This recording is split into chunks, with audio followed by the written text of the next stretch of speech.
I've been on fire. Hear me out. Happy Taco Tuesday. You know what day of the week it is? We are in the season of Easter, which some people are celebrating Lent. So I wanted to give you other options other than meat tacos. I have a tilapia taco on a corn tortilla. You see the onions, a little bit of limon, and the green salsa. A tilapia taco because it is Easter season and it's during this time, and it's like the one and only time of year where I like to talk about the what I call the ultimate sacrifice and my first 20 years of my life and my journey, my testimony, and why I am a follower of Christ. And so, yes, I have been on fire content. Let's take it back to 1984. It's the year of great music and the movie Gremlins. I was living in Chicago with my mother, and we were in living in the Lathrop Homes community. That was a project of Chicago back in the day. And my mother was had gotten me ready. She had put on me a red and white dress, and we were going to go see the movie Gremlins in movie theaters. So she told me to go to the living room, put some cartoons on, and just hang out while she finished up getting dressed. So I did that. And my mom was a smoker. And so I began to play with her matches that were on the side table there. And one of the matches fell on my dress. And it was that polyester cheap material. So it quickly caught on fire. And I remember I could not put the flames out. So I ran over to my mother's bedroom and I was like, Mommy, Mommy, help me, all while being on fire. And my mother tried so hard and desperately to turn off the flames, but she couldn't with her hand. So she picked me up and ran to the bathroom with me, turned on the shower, and she was able to turn off the flames. And when she did that, I remember her just letting out this scream, this horrific scream, because I was burnt from my neck like all the way down. And I was smaller, so it looked probably bad. The body was smaller. So she ran out the apartment with me, stopped the first car in the middle of the street, and they threw me in the back and drove me to the hospital. And it was Illinois Masonic Hospital, and I was handed off to a fireman. And I remember that because they had the yellow suspenders. And my last memory was him running down the hallway of this hospital and entering like this ER emergency trauma room and looking at the lights. And that was it.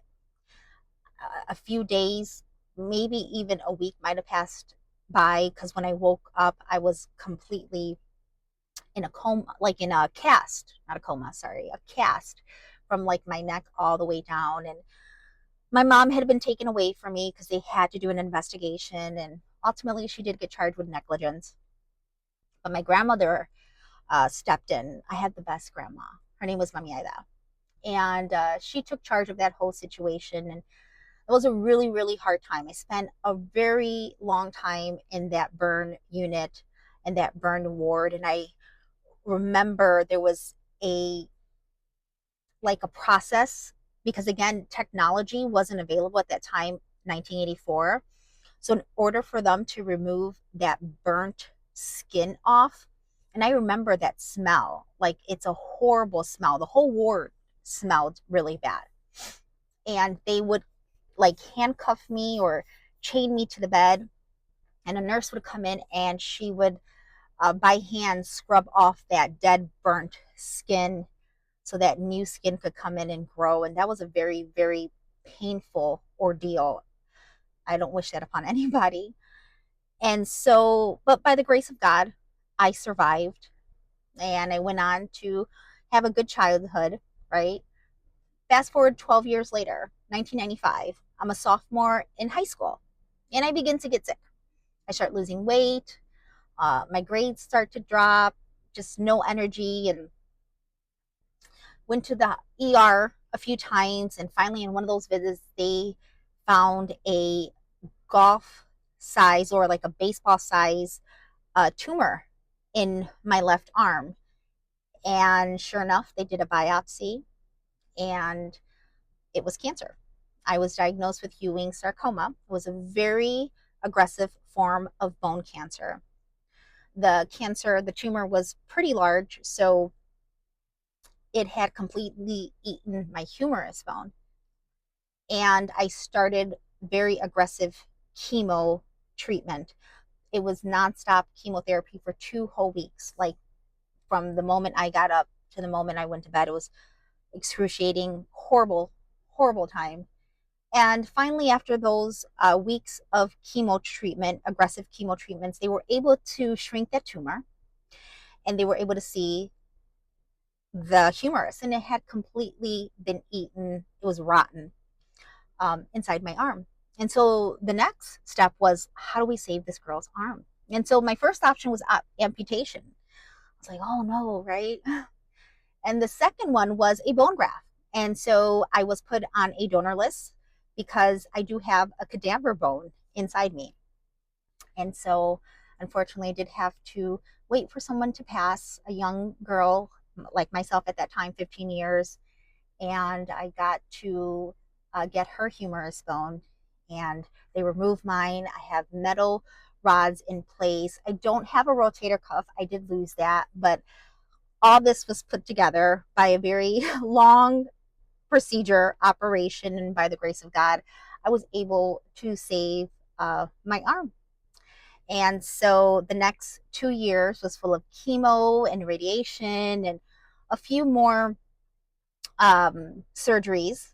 I still to this day, 30 years later, have my porta catheter scar. It did get infected a couple of times, so that's why it looks the way that it looks. Some have like the little skinny line. I have like it's a bigger scar. But I like to share um, this. I use this Easter time, or the ultimate sacrifice, to share my first 20 years and my testimony. I know that I wouldn't be here without the grace of God. I am a believer. And without my grandmother. When I tell you, this lady's prayers were heard by God, she was amazing, and I will forever be grateful for her, and I hope I make her proud. But I anytime I get scared, because I'm human, I get scared, or I doubt, or I have worry, I tell myself, what can go wrong? Like, what can be worse? I've already been on fire. Um, and I snap out of whatever I need to snap out of. I move forward and I just get it done. And I am the only person to this day that I know that has survived being in a fire, being burnt like that, and surviving cancer.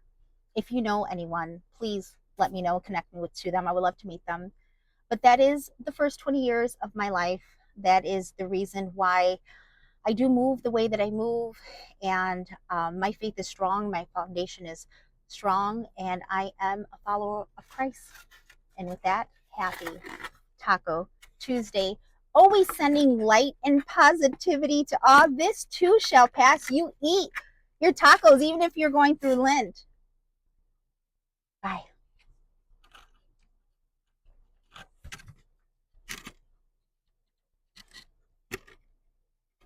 That's different.